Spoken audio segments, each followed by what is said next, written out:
चौथा मार्ग अपन ने पढ़ा था कि किस तरीके से वायु नासा वहां से और भूमिकाओं तक आएगी।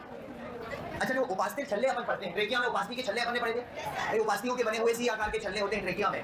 तो वो जो छल्ले हैं केवल ट्रेकिया में नहीं होते, ट्रेकिया में तो है, उसके साथ साथ आगे श्वसनी में भी है और कुछ प्रारंभिक श्वसनिकाओं में भी है। तो ये लाइन अपन अलग से यहाँ पर मेंशन करते हैं कि जो उपास्थिक छल्ले होते हैं, उपास्थिक छल्ले कहाँ कहाँ पर पाए जाते हैं? उपास्थिक छल्ले एक तो आपको मिलेंगे कहाँ पर? ट्रेकिया, दूसरा आपको मिलेंगे श्वसनी में, और तीसरा आपको मिलेंगे श्वसनिका। ठीक है, तो ट्रेकिया में है, श्वसनी में है, और कहां पर है? श्वसनिका। लेकिन केवल और केवल प्रारंभिक श्वसनिका, सारी श्वसनिकाओं में नहीं, केवल कहां पर है? प्रारंभिक श्वसनिकाओं में है। ठीक है, इसके बाद अपन पढ़ते हैं फेफड़ों की संरचना। अब अपन आते हैं यहाँ पर नेक्स्ट लंग्स या फेफड़ों के बारे में अपन पढ़ रहे हैं, लंग्स या फेफड़े। तो अब बात करें लंग्स की या फेफड़ों की, तो भाई लंग्स फेफड़े कहां पर होते हैं? वक्षीय गुहा में। ये हमारी जो गुहा है ये क्या कहलाती है? वक्षीय गुहा। जिस वक्षीय गुहा के नीचे एक डायफ्राम होता है, मध्यपट कहते हैं ना, पेशीय पट होता है, उसके ऊपर रखे होते हैं। एक्चुअली जो डायफ्राम है इसके ऊपर रखे होते हैं। तो जो लंग्स होते हैं, जो फेफड़े होते हैं, कहां पर है? हमने कहा ये वक्षीय गुहा में, वक्षीय गुहा में है। और इसमें जो है वक्षीय गुहा में है, इसमें पेशियां अनुपस्थित होती हैं, फेफड़ों में कोई भी पेशी नहीं पाई जाती। अच्छा, जब फेफड़ों में पेशियां नहीं होती तो इनका संकुचन और शिथिलन कैसे होता है? फिर जब अपन कह रहे हैं कि पेशियां नहीं है फेफड़ों में, ठीक है, तो संकुचन शिथिलन कैसे होगा? तो वो वक्षीय गुहा की वजह से होता है। ये जो वक्षीय गुहा होती है ना, वायुरोधी होती है। वक्षीय गुहा कैसी है? वायुरोधी। ना तो वायु इसमें अंदर जा सकती है, ना ही वायु बाहर आ सकती है। भाई फेफड़ों में तो जा सकती है, गुहा में नहीं जा सकती। मतलब यहाँ पर जैसे अपन कह रहे हैं ना, यहाँ पर जैसे ये हो गया श्वसनिका, ये हो गए फेफड़े। ठीक है, अब ये फेफड़े जो है वो इस गुहा के अंदर है। एक गुहा है जी, जिसको अपन क्या बोल रहे हैं? वक्षीय गुहा, जिसमें सामने से पसलियां हैं, यहाँ पर पसलियों के बीच में पेशियां हैं यहाँ पर। ठीक है, तो ये पूरी गुहा पैक है असल में। तो जो वायु जाएगी वो कहां पर जाएगी? फेफड़ों में जाएगी, और फेफड़ों से बाहर आएगी। इस गुहा के अंदर वायु नहीं जा सकती, ना ही यहाँ से वायु निकल सकती है। तो मतलब जिस फेफड़ों में जा सकती है, फेफड़े जिस गुहा में है, जिस बॉक्स में है, उसके अंदर वायु नहीं जा सकती, सीधी फेफड़ों में जाएगी और फेफड़ों से बाहर आएगी। तो हम कह रहे हैं कि वक्षीय गुहा जो है इसमें पेशियां अनुपस्थित हैं, तो ये खुद संकुचन शिथिलन तो नहीं कर सकते। तो इस कारण से क्या होता है कि जो वक्षीय गुहा होती है ना, ये वायुरोधी होती है। ये वक्षीय गुहा जो है, ये वक्षीय गुहा कैसा कक्ष है? वायुरोधी है, एयर टाइट है, या क्या बोलते हैं इसको? वायुरोधी। वायुरोधी का मतलब क्या है कि इसमें जो है वायु ना तो जाएगी ना तो आएगी। उससे फायदा क्या हुआ? उससे फायदा ये हुआ कि जैसे वायुरोधी में क्या होता है, जब एक वक्षीय गुहा जो है जब वो फैलेगी तो चारों तरफ से फेफड़ों को भी खींचेगी और फेफड़े भी फैलेंगे। वक्षीय गुहा का आयतन कम होगा तो अंदर फेफड़ों का आयतन भी क्या होगा? कम होगा। वायुरोधी यही होता है। जैसे सीरीज होती है ना, जैसे इंजेक्शन लगाते हैं, उस जो प्लास्टिक की सीरीज आती है, उस प्लास्टिक में जो एक तरफ हाथ लगा लो, जहां पे रुसुई लगी रहती है उसको हटा के वहां हाथ लगाओ। अब उसको खींचो तो आपका हाथ भी खींचेगा, साथ हाथ भी खींचेगा। ठीक है ना? क्यों? क्योंकि अंदर क्या है? वो वायुरोधी। जो अंगुली लगाई हुई है वो भी खींचेगी साथ में। जब एक को खींचोगे तो क्यों? क्योंकि वो क्या है? वायुरोधी। तो वायुरोधी का ऑपरेशन यही होता है, एक को खींचोगे तो दूसरा भी खींचेगा। अब यह वक्षीय गुहा तो चारों तरफ से खींच रही है, तो फेफड़े भी क्या होंगे? चारों तरफ से खींचेंगे तो फैल जाएंगे, उनका आयतन क्या होगा? बढ़ जाएगा। जब वक्षीय गुहा का आयतन कम होगा तो फेफड़ों का आयतन भी कम हो जाएगा। इसलिए ये वायुरोधी है, जिससे कि कोई भी परिवर्तन वक्षीय गुहा में जो होगा वो परिवर्तन हमको फेफड़ों में भी दिखाई देगा, क्योंकि फेफड़ों में खुद तो कोई परिवर्तन नहीं हो सकता, वक्षीय गुहा के परिवर्तन से ही फेफड़ों में परिवर्तन होगा। तो हम यहाँ पर ये कह रहे हैं वक्षीय गुहा वायुरोधी है। इसका कारण क्या है? जिससे इसके कारण क्या होता है, जिससे वक्षीय गुहा के आयतन में परिवर्तन का प्रभाव किस पर दिखता है? किस पर पड़ता है? फेफड़ों पर पड़ता है। ठीक है, जिसकी वजह से फेफड़ों का आयतन परिवर्तित होता है, क्योंकि अगर फेफड़ों का आयतन परिवर्तित नहीं होगा तो वायु अंदर कैसे जाएगी और बाहर कैसे निकलेगी? तो आयतन परिवर्तित करना तो जरूरी है ना। तो उस आयतन परिवर्तन के लिए क्या होता है? यहाँ पर वक्षीय गुहा वायुरोधी है। ठीक है, अब यहाँ पर फेफड़े हमने कहा कि भाई ये किस पर स्थित होते हैं? फेफड़े वक्षीय गुहा में स्थित होते हैं। कहाँ पर रखे होते हैं? ये डायफ्राम पे रखे होते हैं, ये डायफ्राम के ऊपर रखे होते हैं। कुछ इस तरह की संरचना है। ये देखिए, इस तरह से फेफड़े होते हैं जो कि एक पेशीय पट पे रखे होते हैं, और इस पेशीय पट को अपन क्या बोलते हैं? जिस पेशीय पट के ऊपर ये रखे रहेंगे उस पेशीय पट को अपन कहते हैं डायफ्राम। तो ये जो पेशीय पट अपन नीचे बना रहे हैं ये है डायफ्राम। डायफ्राम इसको अपन कहते हैं मध्यपट, इसके ऊपर रखे रहते हैं। अच्छा, ये जो डायफ्राम होता है ना, ये दाहिनी तरफ ऊपर होता है। ये गलती से नहीं बनाया साहब, ठीक है, बोले हम सीधा बना लेंगे, ये ऐसा नहीं होता है, गलती से नहीं बनाया है। दाहिनी तरफ क्या होता है? ये ऊपर होता है। क्यों? क्योंकि दाहिनी तरफ यहाँ लीवर होता है, यकृत होता है यहाँ पर, इस कारण से दाहिनी तरफ डायफ्राम ऊपर होता है और बाईं तरफ थोड़ा सा नीचे होता है। और इसीलिए दायां फेफड़ा जो होता है उसकी लंबाई कम होती है, जबकि बाएं फेफड़े की लंबाई ज्यादा होती है। तो ये जो है ये राइट लंग है, और ये क्या है यहाँ पर? लेफ्ट लंग है। अच्छा, आकार में बड़ा दायां होता है, आकार में अगर देखा जाए तो बड़ा फेफड़ा कौन सा है? दायां। और ये बायां फेफड़ा छोटा है लेकिन लंबाई इसकी ज्यादा है, लेकिन पूरा आकार अगर देखें तो ये छोटा होता है।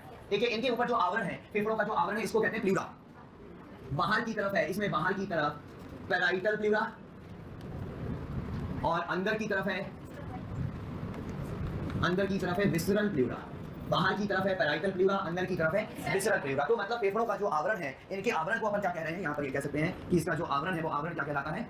आवरण को प्लूरा कहते हैं। ठीक है, और ये प्लूरा दो भाग में, दो लेयर से मिलकर बना है, बाहर पैराइटल प्लूरा, अंदर विसरल प्लूरा। और दोनों प्लूरा के मध्य यहाँ द्रव्य भरा होता है, दोनों प्लूरा के मध्य द्रव्य भरा हुआ है, जिसको अपन कहते हैं प्लूरल द्रव्य। ये द्रव्य जो भरा हुआ है ये कहलाता है, ये है प्लूरल द्रव्य। ठीक है, प्लूरल फ्लूइड है। अब देखते हैं यहाँ पर जो दायां फेफड़ा है उसमें दो फिशर होती है, एक इस तरह से, दूसरी है। फिशर का मतलब क्या होता है? खांच होती है जो ज्यादा गहरी नहीं होती है, ज्यादा गहरी होती है। अपन ने मस्तिष्क में दो पढ़े थे, एक सल्कस पढ़ा था, एक फिशर पढ़ा था। हमने कहा सल्कस वो खांच होती है ऐसी लकीरें होती है जैसे हाथ में है, और फिशर क्या होती है, गहरी खांच होती है। तो फिशर जो होती है वो लैटिन शब्द है, उसका मतलब क्या है, गहरी खांच। लकीरें हैं लेकिन थोड़ी कहती है गहरी है। तो इसमें दो लकीरें हैं, दो खांच हैं। एक तो होती है हॉरिजॉन्टल फिशर, एक है यहाँ पर आपके सामने हॉरिजॉन्टल, या एक है क्षैतिज फिशर ये वाली, और एक है ऑब्लिक या त्रियक। एक क्या है, ऑब्लिक फिशर, ऑब्लिक या जिसको अपन क्या बोलते हैं, जिसको अपन त्रियक कह सकते हैं।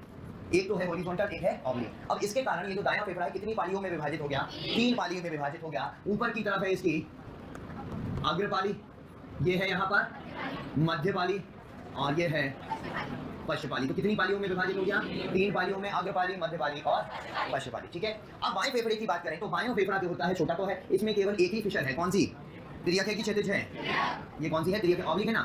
तो यहाँ पर कितनी फिशर हो गई, एक ही फिशर है, एक ही खांच है यहाँ पर, जिसके कारण ये 2 पालियों में विभाजित है। कौन कौन सी, एक तो हो गई अग्रपाली और एक हो गई पश्चपाली। तो 2 पालियों में विभाजित है बायां फेफड़ा। ठीक है, अब यहाँ पर बाएं फेफड़े में ये गड्ढा दिख रहा है, गर्दनुमा संरचना दिख रही है। ये किसकी, हृदय के कारण बनी है, क्योंकि हमारा हृदय के बीच में होता है और बाईं तरफ झुका होता है। तो बायां फेफड़े में क्या बन जाता है, थोड़ा सा गड्ढा बन जाता है, गर्दनुमा संरचना बन जाती है, जिसको अपन कहते हैं, इसको अपन कहते हैं कार्डियाक नोच। कार्डियाक नोच कहते हैं। ये गर्दनुमा संरचना है जो किसके कारण बनी है, हृदय की उपस्थिति के कारण, क्योंकि हृदय जो होता है वो बाईं तरफ झुका होता है। तो एक नोच बन जाती है, जिसको एक गर्दनुमा संरचना बन जाती है बाएं फेफड़े में, जिसको अपन क्या बोलते हैं, जिसको अपन कार्डियाक नोच कहते हैं। ठीक है, इतनी बात क्लियर है। तो भाई फेफड़े में, दायां फेफड़े में कितनी फिशर है, दाएं फेफड़े में कितनी फिशर है, 2 फिशर है। कितनी पालियां हैं, 3। बाएं फेफड़े में कितनी फिशर, 1। कितनी पालियां, 2 पालियां। कार्डियक नोच किसमें है, दाएं में कि बाएं में, बाएं में। आवरण क्या कहलाता है इसका, आवरण कहलाता है प्लूरा कहलाता है। ठीक है, अच्छा अब ये जो दोनों फेफड़े हैं इसमें कुल एल्वियोलाई या कुपिकाएं होती हैं कई सारी। तो दोनों फेफड़ों में कुल 300 मिलियन एल्वियोलाई है, 300 मिलियन कुपिकाएं होती हैं, 300 मिलियन कुपिकाएं। और इन कुपिकाओं का जो पृष्ठीय क्षेत्रफल होता है, इनका जो पृष्ठीय क्षेत्रफल है वो क्षेत्रफल होता है 80 से 100 वर्ग मीटर, 80 से 100 वर्ग मीटर के आसपास होता है। मतलब एक वो लॉन टेनिस का कोर्ट होता है ना, आपने देखा, टेनिस वाला कोर्ट देखा है, टेनिस का ग्राउंड देखा है, बस वो जो टेनिस का ग्राउंड होता है उसके बराबर होता है इनका पृष्ठीय क्षेत्रफल। मतलब इन कुपिकाओं को अगर खोल के बिछा दिया जाए तो उतना एरिया कवर कर लेंगे। तो जो टेनिस कोर्ट होता है मतलब इस क्लासरूम के बराबर ही होता है, आपको दिखाई दे, तो इस क्लासरूम के बराबर है इनका पृष्ठीय क्षेत्रफल, ये मान लो। ठीक है, तो 300 मिलियन कुपिकाएं हैं दोनों में मिलाकर। पृष्ठीय क्षेत्रफल कितना है, 80 से 100 वर्ग मीटर इनका पृष्ठीय क्षेत्रफल होता है। ठीक है, इतनी बात क्लियर है। ठीक है, तो चलिए अब अपन इन दोनों में डिफरेंस अगर देखें, दायां फेफड़ा, राइट लंग, और एक बायां फेफड़ा, आधा हिंदी आधा इंग्लिश लिखते हैं, है ना, क्योंकि वही लिखा गया। अब इसमें अगर आकार की बात करें तो किसका ज्यादा है, दाएं फेफड़े का आकार अधिक है, बाएं फेफड़े का आकार कम है। लंबाई की बात करें, दाएं फेफड़े की कम है, बाएं फेफड़े की ज्यादा है। ठीक है, अगर फिशर की बात करें कितनी है, फिशर दाएं में 2, बाएं में 1। लोब्स की बात करें, लोब या पाली, तो दाएं में कितने, 3, बाएं में कितने, 2। सेगमेंट की बात करें, बोलो। एक्चुअली जो पालियां होती हैं इनकी, ये भी छोटे छोटे खंडों से मिलकर बनती है, जिसमें दाएं फेफड़े में होते हैं 10 खंड और बाएं फेफड़े में होते हैं 8 खंड। लेकिन अगेन बात ये कि डायग्राम में समझ नहीं आएगा, बस केवल लिखने के लिए कि इसमें जो पालियां हैं कितने खंडों से मिलकर बनी है, 10 खंड, और ये कितने से, 8 खंड। इसका भार कितना होता है भाई, 625 ग्राम दाएं फेफड़े का और 565 ग्राम बाएं फेफड़े। ठीक है, ये इनका भार होता है, क्योंकि दायां फेफड़ा बड़ा है तो थोड़ा भारी भी है, बायां फेफड़ा हल्का है। तो अब हमने कहा कि ये तो हो गया फेफड़ों की संरचना। अच्छा, फेफड़े में कुपिकाएं होंगी, यहाँ पर 300 मिलियन कुपिकाएं हैं, जिसमें कि गैसों का विनिमय हो रहा है। गैसों का जो एक्सचेंज होता है वो किससे होता है, कुपिकाओं से ही होता है। तो अब कुपिकाओं की भित्ति अगर अपन देखें, यहाँ पर अपन बात करते हैं किसके बारे में, कुपिका, या जिसको अपन क्या बोलते हैं, एल्वियोलाई। देखिए इस तरह से ये कुपिकाओं की भित्ति है पूरी। कुपिकाओं की भित्ति में क्या क्या होता है, तो कुपिकाओं की भित्ति बनी होती है, एक तो सरल शल की उपकला, किससे बनी है, सरल शल की उपकला। उसकी सतह पर होगी, उसकी सतह पर क्या है, रक्तवाहिनी होगी। रक्तवाहिनी में भी कौन सी रक्तवाहिनी, केशिकाएं। भाई जहां पर गैसों का विनिमय होगा ना, यहाँ से ऑक्सीजन निकल के केशिकाओं के रक्त में जाएगी, केशिकाओं से CO2 निकलकर कुपिकाओं में आएगी। ठीक है, तो केशिकाएं, और इसके साथ साथ यहाँ पर है इलास्टिक या प्रत्यास्थ तंतु, इलास्टिक फाइबर या प्रत्यास्थ तंतु। ये सभी मिलकर क्या बनाते हैं, कुपिकीय भित्ति बनाते हैं। मतलब जो कुपिकाओं की भित्ति होगी उसमें सरल शल की उपकला होगी, ऊपर की तरफ क्या होगी, रक्तवाहिनियां, और उसके बाहर की तरफ क्या होंगे, प्रत्यास्थ तंतु होंगे। ठीक है, अब यहाँ पर जो कुपिकाओं की सरल शल की उपकला है, कुपिकाओं में जो कोशिकाएं होती हैं वो कौन सी होती है, सरल शल की उपकला। ये 2 प्रकार की होती है। कुपिकाओं की जो कोशिकाएं होती हैं तो कितने प्रकार की हैं, 2 प्रकार की। तो कुपिका में 2 प्रकार की, कुपिका में 2 प्रकार की क्या होती हैं, सेल्स पाई जाती हैं, कोशिकाएं पाई जाती हैं, जो कि कितने प्रकार की हैं, 2 प्रकार की कोशिकाएं हैं। एक तो जिनको अपन कहते हैं न्यूमोसाइट टाइप 1, न्यूमोसाइट टाइप 1, और दूसरी है न्यूमोसाइट टाइप 2। दो प्रकार की कोशिकाएं हैं, कहने का मतलब है यहाँ पर कि जो सरल शल्य की उपकला की अपन बात कर रहे हैं ना, इसमें दो प्रकार की कोशिकाएं मिलेंगी, टाइप 1 और टाइप 2। अब टाइप 1 जो होती है ना, ये तो केवल संरचना बनाती है, लेकिन टाइप 2 जो होती है ये निकालती है लेसिथिन। तो एक्चुअली होता क्या है यहाँ पर कि जो न्यूमोसाइट टाइप 1 और न्यूमोसाइट टाइप 2 की अपन बात कर रहे हैं, तो टाइप 1 की अगर बात करें ना, तो टाइप 1 तो क्या है, केवल संरचना बना रही है, लेकिन टाइप 2 एक प्रकार का सर्फेक्टेंट, पृष्ठीय तनाव को कम करने वाले कारक को सर्फेक्टेंट कहते हैं। मतलब होता है, देखो पहले तो पृष्ठीय तनाव क्या होता है कि जैसे अगर अपन बात करें, दो आपने कांच की प्लेट है आपके पास, गिलास है पतला सा, दो गिलास की फिल्म है आपके पास, कांच की फिल्म है, उसको एक दूसरे के ऊपर रखोगे और लेकिन उनके बीच में अपन ने तेल डाल दिया, अगर उनके बीच में ऑयल डाल दिया, तो अब क्या होगा, एक को प्लेट को उठाओगे तो नीचे वाली भी उठेगी। ऐसा होता है ना, क्यों? क्योंकि उनमें पृष्ठीय तनाव क्या होता है, बढ़ जाता है। भाई दो कांच की पतली पतली फिल्म ले लो आप, उनके बीच में तेल डाल दो, दोनों को चिपका दो ऐसे, अब एक को उठाओगे ना तो दूसरी भी उठेगी। क्यों होगा ऐसा? क्योंकि उनके बीच में पृष्ठीय तनाव अधिक है। ऐसा कोई भी कारक जो उनके बीच के पृष्ठीय तनाव को कम कर दे, उसको सर्फेक्टेंट कहते हैं। उसमें ऐसा कोई कारक डाल दे हम जिससे कि हम ऊपर वाले को उठाएं तो नीचे को कोई फर्क ना पड़े, उनके बीच में पृष्ठीय तनाव क्या हो जाए, खत्म हो जाए। तो ऐसे कोई भी कारक जो ये काम करेगा, उसको अपन क्या कहते हैं, उसको अपन सर्फेक्टेंट कहते हैं। क्या कहते हैं उसको अपन सर्फेक्टेंट कहते हैं। तो यहाँ पर न्यूमोसाइट टाइप 2 जो होती है, वो ये क्या करती है, ये सर्फेक्टेंट का स्त्राव करती है। ऐसा कारक क्या कहलाता है, सर्फेक्टेंट का स्त्राव करती है। अब सर्फेक्टेंट क्या होता है, तो अपन ने बोला पृष्ठीय तनाव कम करने वाला कारक, पृष्ठीय तनाव को कम करने वाला कारक। अब बात ये है, अच्छा यहाँ पर सर्फेक्टेंट कौन सा है, ये जो सर्फेक्टेंट है ना, ये लेसिथिन है। अब ये पृष्ठीय तनाव कम करने की यहाँ क्या जरूरत आई, अब इसको भी देखो कि यहाँ पर जैसे वायु आएगी, ठीक है, ये ऊपिकाएं तो पतली सी गुब्बारे के समान संरचना है, पतली सी झिल्ली है उनकी। अब मान लो यहाँ पर वायु आई, अब इस वायु को जो है जब हम बाहर निकालेंगे, ठीक है, तो मान लो वायु और ऊपिकाओं के बीच पृष्ठीय तनाव अधिक है, मान लो इनके बीच में पृष्ठीय तनाव अधिक है और हमने वायु को बाहर निकाला, तो ये भी अंदर की तरफ खींचेंगी, और खींचेंगी मतलब खींच जाएंगी। अंदर की क्योंकि पतली सी झिल्ली है गुब्बारे के समान, तो अंदर की तरफ खींचेंगी, मतलब अंदर की तरफ थोड़ी सी भी खींची मतलब क्या हो गई है, ये तो पिछड़ गई, ये तो सिकुड़ गई। लेकिन अगर इनके बीच में पृष्ठीय तनाव नहीं होगा, वायु और कूपिकाओं के बीच में अगर पृष्ठीय तनाव नहीं होगा, तो अब वायु निकलेगी तब भी कूपिकाओं पर अंदर की तरफ कोई भी बल नहीं लगेगा और वो नहीं पिचकेंगी। तो ये सर्फेक्टेंट का काम क्या है, कूपिकाओं को पिचकने से रोकना। तो सर्फेक्टेंट का स्त्राव जो होता है वो पृष्ठीय तनाव कम करने के लिए, और यहाँ पर जो सर्फेक्टेंट निकल रहा है ना, इस सर्फेक्टेंट का नाम क्या है, इस सर्फेक्टेंट का नाम है लेसिथिन। और ये लेसिथिन क्या करता है, ये लेसिथिन कूपिकाओं व वायु के मध्य पृष्ठीय तनाव कम करके कूपिकाओं को पिचकने से रोकता है। ठीक है, बात समझ में आई यहाँ पर? तो कूपिकाओं की, अच्छा अगर आपसे पूछा जाए कूपिकाओं की भित्ति किन किन चीजों की बनी, तो ये पूरी कूपी की भित्ति है, सरल शल्य की उपकला, केशिकाएं और प्रत्यास्थ तंतु, इन तीन से मिलकर बनी है इसकी भित्ति। लेकिन कूपिकाओं की खुद की कोशिकाएं कौन सी हैं, वो सरल शल्य की उपकला, जो कितने प्रकार की, दो, न्यूमोसाइट टाइप 1 और टाइप 2। टाइप 1 तो केवल संरचना बनाएगी, इसलिए उसमें कुछ नहीं लिखा। टाइप 2 इंपॉर्टेंट क्योंकि वो सर्फेक्टेंट निकालेगी। सर्फेक्टेंट इसलिए जिससे वायु और कूपिकाओं के बीच पृष्ठीय तनाव कम हो जाए, और जब वायु बाहर निकले तो कूपिकाओं पर अंदर की तरफ कोई भी प्रेशर ना पड़े, क्योंकि थोड़ी सी भी अंदर खींचेंगी और पिचक जाएंगी। ठीक है, इसलिए ये लेसिथिन सर्फेक्टेंट निकलता है। और ये लेसिथिन हमारे प्लाज्मा झिल्ली में भी पाया जाता है, वो जब हम कोशिकाओं जवाब पढ़ते हैं तो वहां पे भी मिलता है। ये वही लेसिथिन है, लेकिन यहाँ काम अलग है इसका। ठीक है, चलिए तो अब अपन नेक्स्ट बात करते हैं यहाँ पर फेफड़ों के आयतन और क्षमताओं के बारे में। फेफड़ों के आयतन और क्षमताएं, देखिए फेफड़ों, अपन फेफड़े की संरचना पढ़ ली, पूरे श्वसन मार्ग की संरचना पढ़ ली है सारा आखिरी तक। अब अपन फेफड़ों के आयतन और क्षमताओं की बात करेंगे, फिर उसके बाद देखेंगे कि गैसों का विनिमय कैसे होता है। भाई फेफड़ों के आयतन और क्षमताओं में सबसे पहले अपन पढ़ते हैं इसके आयतन के बारे में, फिर बाद में पढ़ेंगे क्या, क्षमताएं। तो सबसे पहले है आयतन, और आयतन में पहला आयतन जो अपन पढ़ रहे हैं वो है टीवी, या जिसको कहते हैं टीवी, या क्या कहते हैं इसको, टाइडल वॉल्यूम, या जिसको अपन कहते हैं ज्वारीय आयतन। अच्छा, हमारी श्वसन दर कितनी होती है, 1 मिनट में कितनी बार सांस लेते हैं? 1 मिनट में अगर अपन बात करें तो कितनी बार लेते हैं, 12 से 18 बार। ये हमारी श्वसन दर है। सामान्य श्वसन दर की अगर बात करें तो कितनी है, 12 से 18। तो अब देखिए यहाँ पर कि 12 से 18 बार तो श्वसन होता है, उसमें 12 से 18 बार ही अंतर श्वसन होता है, 12 से 18 बार ही बाह्य श्वसन होता है। तो एक बार जब हम श्वसन करते हैं, एक बार जब हम सामान्य श्वसन करते हैं, तो जितनी वायु लेते हैं या जितनी वायु निकालते हैं उसको अपन क्या बोलते हैं, ज्वारीय आयतन। मतलब ज्वारीय आयतन क्या हो गया कि सामान्य श्वसन के दौरान, ये अपन कब की बात कर रहे हैं, सामान्य श्वसन, क्योंकि श्वसन तो गहरा श्वसन भी हो सकता है। तो सामान्य श्वसन के दौरान एक बार में अंतःश्वसित या बाह्य श्वसित, अंतःश्वसित या बाह्य श्वसित वायु का आयतन। ठीक है, कहने का मतलब क्या है कि जब अपन सांस लेते हैं, सामान्य श्वसन करते हैं, तो एक बार में जितनी वायु लेते हैं उसको ज्वारीय आयतन कहेंगे, या एक बार में जितनी वायु निकालते हैं उसको ज्वारीय आयतन कहेंगे। इसका आयतन की वैल्यू क्या होती है, ये होता है 500 ml, 500 मिलीलीटर। मतलब एक बार में हम इतनी ही वायु अंतःश्वसित करते हैं और एक बार में हम इतनी ही वायु फेफड़ों से बाहर निकालते हैं, ये कहलाता है ज्वारीय आयतन। ठीक है, मतलब अपन ऐसे बोल सकते हैं कि जैसे अपन ने यहाँ पर एक लंग्स, ये लंग्स है, ठीक है, अब यहाँ पर इस आयतन की बात करें, एक बार में ये अंतःश्वसन किया तो फेफड़ों का आयतन ये बढ़ा, और सामान्य वायु श्वसन किया तो ये आयतन हो गया, फिर अंतःश्वसन किया, फिर वायु श्वसन, फिर अंतःश्वसन, फिर वायु श्वसन। ये जो है ये क्या है, ये टीवी, ये 500 मिलीलीटर की रेंज है, ये क्या है, टाइडल वॉल्यूम है या टीवी है। ये वाला जो आयतन है ये है टीवी, एक बार में अंतःश्वसन, वायु श्वसन, अंतःश्वसन, वायु श्वसन, ये 500 का चेंज है, ये टीवी है। टीवी के बाद दूसरा जो है सेकंड जो आयतन होता है, जिसको अपन कहते हैं IRV। IRV क्या है, इंस्पायरेटरी इंस्पायरेटरी रिजर्व वॉल्यूम, या जिसको अपन कहते हैं अंतःश्वसित आरक्षित आयतन। इंस्पायरेटरी रिजर्व वॉल्यूम या क्या कहलाता है? ये अंतःश्वसित आरक्षित आयतन कहलाता है। अंतःश्वसित आरक्षित आयतन क्या होता है? देखो, सामान्य श्वसन के बाद, सामान्य श्वसन किया, कितनी वायु ली अपन ने? 500 ml। उसके बाद बलपूर्वक अंतः श्वसन भी कर सकते हैं। उसके बाद लेकिन 500 लेने के बाद और बलपूर्वक भी तो वायु अंदर ले सकते हैं। तो जितनी अधिकतम वायु ले सकते हैं वो क्या है? वो IRV है। वो क्या है? IRV। मतलब IRV को अपन कैसे लिख सकते हैं? यहाँ पर IRV को कैसे परिभाषित करेंगे कि सामान्य, या बोल सकते हैं वायु की वह अधिकतम मात्रा, वायु की वह अधिकतम मात्रा जो सामान्य अंतः श्वसन के पश्चात, जो सामान्य अंतः श्वसन के पश्चात बलपूर्वक अंतः श्वसित की जा सकती है।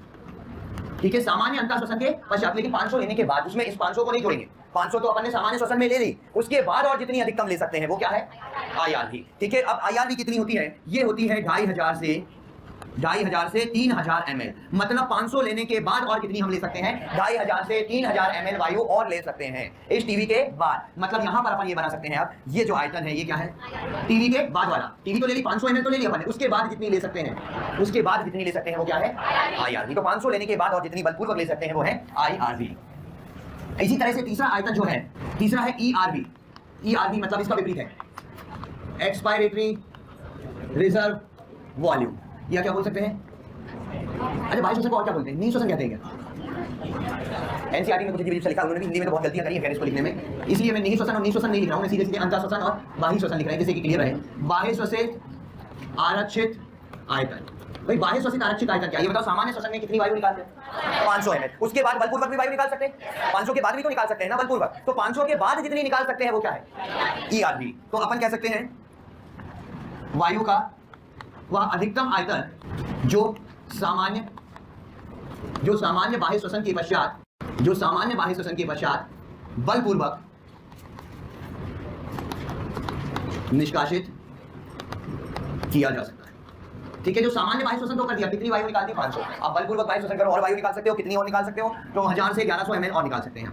1000 से 1100 ml हम और निष्कासित कर सकते हैं। इसको अपन क्या बोलते हैं? ERV कहते हैं। मतलब सामान्य रूप से बाह्य श्वसन किया, उसके बाद और बलपूर्वक बाह्य श्वसन कर दिया। ये तो फेफड़े और छोटे हो गए और आयतन निकाल दिया ना। ये क्या है? ये है ERV। इसको अपन क्या बोलते हैं? ERV कहते हैं। ठीक है, उसके बाद आखिरी है इसमें आयतन में, जिसको अपन कहते हैं RV या रेसिडुअल वॉल्यूम, या क्या बोलते हैं इसको? कौन सा आयतन है? अवशिष्ट आयतन है। अब अवशिष्ट आयतन क्या है भाई? मान लो अपन ने बलपूर्वक बाह्य श्वसन कर दिया, हमने बलपूर्वक बाह्य श्वसन कर दिया, लेकिन फेफड़े तब भी नहीं पिचकते, उनमें कुछ वायु तब भी बची रह जाती है जो जीवित अवस्था में कभी नहीं निकलेगी। कितनी भी बलपूर्वक हम बाह्य श्वसन कर लें, फेफड़े पिचकेंगे नहीं। मतलब फेफड़ों में हमेशा कुछ ना कुछ वायु रहेगी जो जीवित अवस्था में रहती है, हम मरने के बाद बाहर निकलती है। वो वायु जब व्यक्ति मृत हो जाता है उसके बाद निकल जाती है, लेकिन जीवित अवस्था में कभी बाहर नहीं निकलेगी। वो जो बची हुई वायु है वो क्या कहलाती है? अवशिष्ट आयतन। तो वायु की वह मात्रा या वह आयतन जो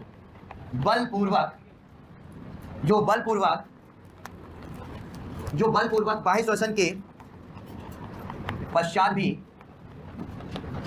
फेफड़ों में शेष रह जाता है, जो बलपूर्वक बाह्य श्वसन कर लिया उसके पश्चात भी फेफड़ों में रह गया, उसको अपन क्या बोलते हैं? RV कहते हैं। और ये RV कितना होता है? ये 1100 से कितना? ये 1100 से 1200 ml होता है RV। मतलब इतनी वायु तो हमेशा फेफड़ों में रहेगी। ये आप यहाँ पर देख सकते हो, ये वाला आयतन देखो, फेफड़े फिर भी पिछके नहीं है, अभी भी वायु है इसमें। ये कौन सी वायु है? ये वायु है RV।